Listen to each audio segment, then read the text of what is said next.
पूज्य करौली शंकर महादेव जी के चरणों में मैं नमन करते हुए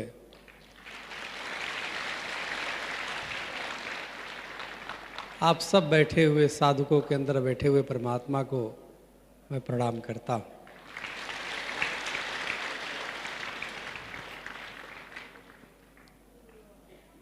देखिए, इसमें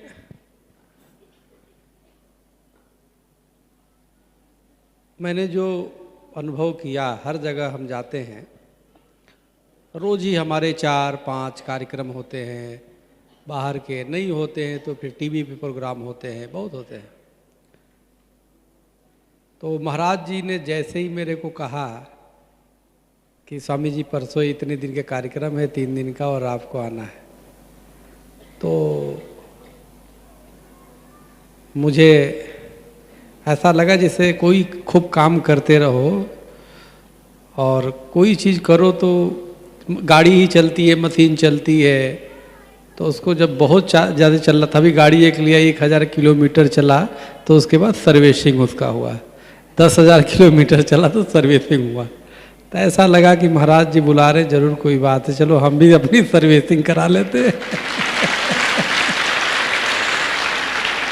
क्योंकि महाराज जी से बात करने में ही इतना आनंद आ जाता है, मैं आपको सही बता रहा हूं कि जैसे कभी हमारी बातचीत होती है और बात हो जाए, और अगर जो बात नहीं हो जाए तो व्हाट्सएप पे हम जैसे दरस परस कर लेते हैं, देख लेते हैं, तो टेंशन ऑटोमेटिक गायब हो जाता है।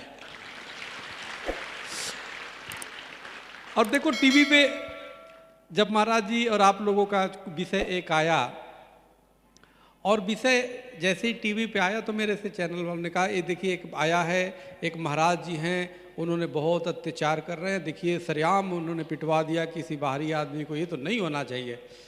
तो मैंने कहा ऐसे को क्या हो गया, दिखाओ पहले वीडियो।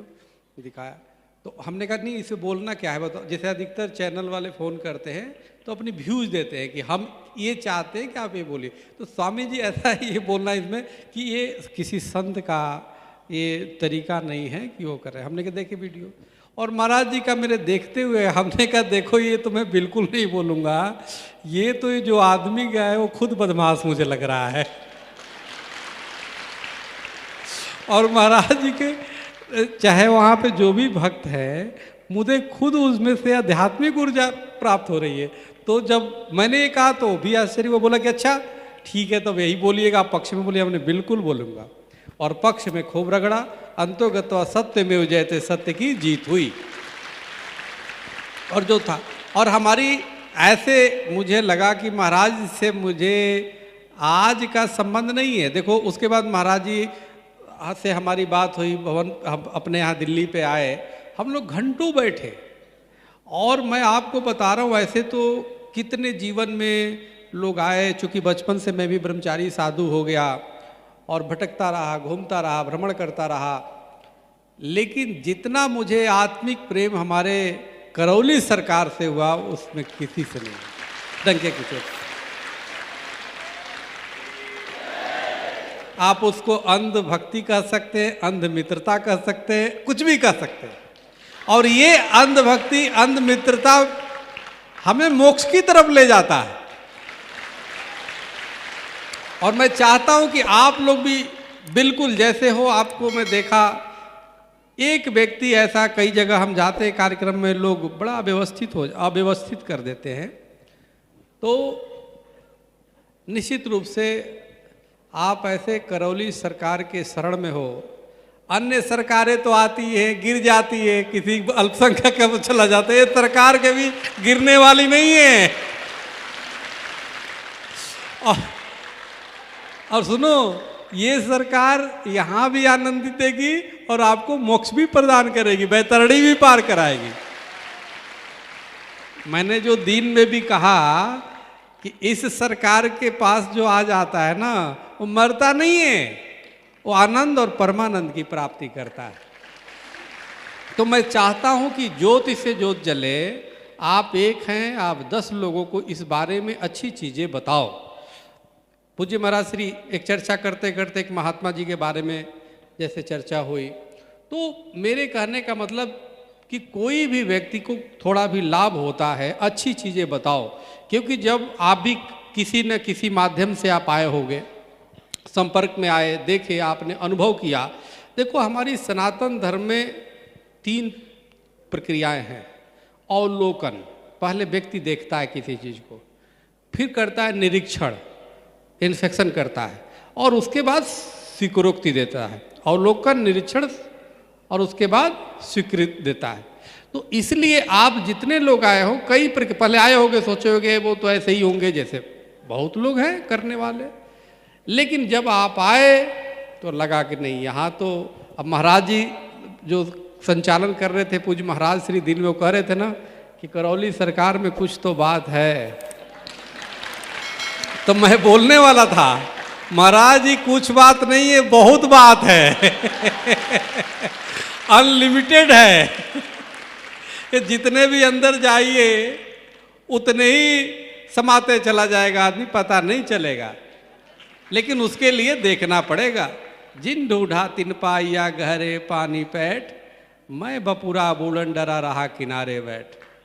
जो किनारे बैठा रहेगा, जो बाहर उधर रहेगा, तो क्या महसूस करेगा।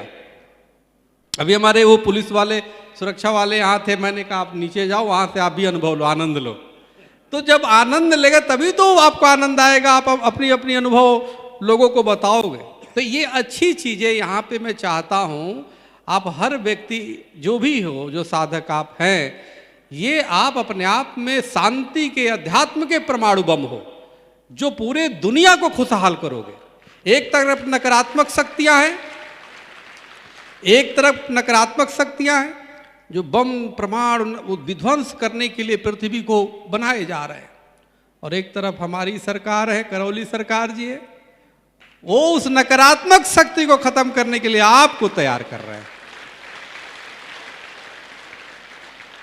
भूत में जी हमारा ये हो गया, हमारे दादा को उसने मार दिया, हमारे ये कर दिया, हमारी बर्तन उसने चुरा लिया, हमने उसी में फंसे रहोगे। तो क्या करते हैं महाराज जी, जड़ ही खत्म कर देते हैं, तुम भूत में जाओगे नहीं,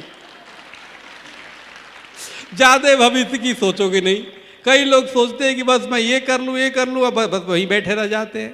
तो भाई वर्तमान में चलो, वर्तमान में चलोगे।